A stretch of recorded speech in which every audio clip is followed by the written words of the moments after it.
Good afternoon. There are many terrible things happening in the world today, many things that demand our urgent attention. As we speak, protests are taking place in Nicaragua. Over 146 peaceful Nicaraguans have been killed by their own government in the past 2 months. But we're not talking about Nicaragua today. The people of Iran have been protesting their government for months. Thousands of peaceful Iranian protesters have been arrested. Over 25 are dead. But we're not talking about Iran either. The world's worst humanitarian crisis is going on right now in Yemen. Millions are at risk for starvation. In Burma, almost 1 million innocent people have been driven from their homes in a campaign of ethnic cleansing. But we're not talking about Yemen or Burma. Instead, today, the General Assembly is devoting its valuable time to the situation in Gaza. Gaza is an important international matter. But what makes it different and more urgent than conflicts in Nicaragua, Iran, Yemen, Burma, or many other desperate places? Because we haven't gathered here to discuss any of those urgent issues. The United States would welcome that. What makes Gaza different for some is that attacking Israel is their favorite political sport. That's why we're here today. The nature of this resolution clearly demonstrates that politics is driving the day. It is totally one-sided. It makes not one mention of Hamas, who routinely initiates violence in Gaza. Such one-sided resolutions at the UN do nothing to advance peace between Israel and the Palestinians. Everyone recognizes that. But advancing peace is not the goal of this resolution. I suspect even my Turkish friends know the passage of this resolution won't change anything, but that it looks good for the people back home to think they're doing something. That is pure politics. In fact, this resolution makes peace less possible. It feeds a narrative to the desperate people of Gaza that their leaders are not responsible for their predicament. It stokes hatred. It sacrifices honesty, accuracy, compromise, and reconciliation in favor of the advancement of a narrow political agenda.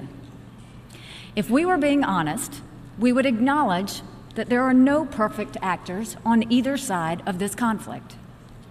But it does no one any good to pretend that all the blame lies on one side. I wish everyone supporting this one-sided resolution would put as much energy into encouraging President Abbas to come to the negotiating table as you do to falsely imply to your people back home that you're doing something. Israel withdrew completely from Gaza in 2005. Hamas has been the de facto government in Gaza since 2007.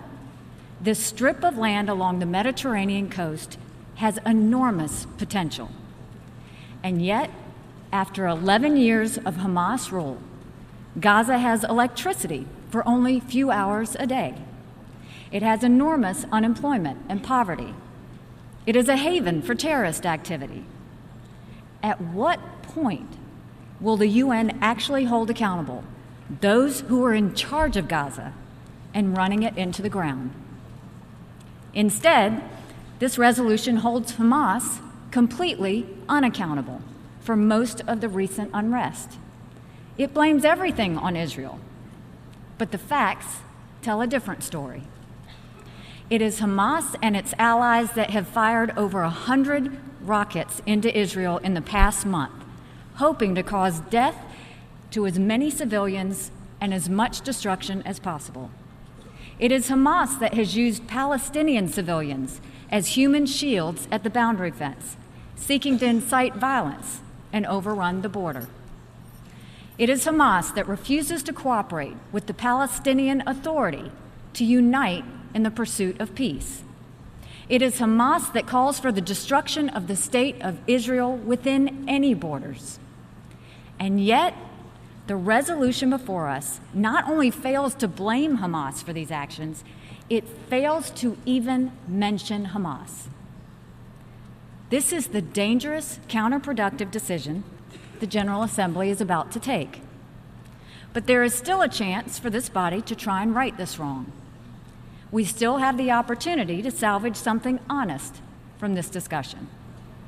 The United States is offering an amendment that provides a small step in the direction of balance. Our amendment rightly condemns Hamas's indiscriminate firing of rockets into Israeli civilian communities. It accurately condemns the diversion of aid and resources from civilian needs into military infrastructure, including terror tunnels used to attack Israeli citizens. It justly expresses our grave concerns about damage done to border crossings that are hindering the delivery of desperately needed food and fuel to the people of Gaza. This is a modest amendment that reflects the minimum truth of what is going on in Gaza. It is the least that any self-respecting international organization or nation can do for the cause of peace. To those who are unsure about how to vote, I ask, what part of our amendment is objectionable?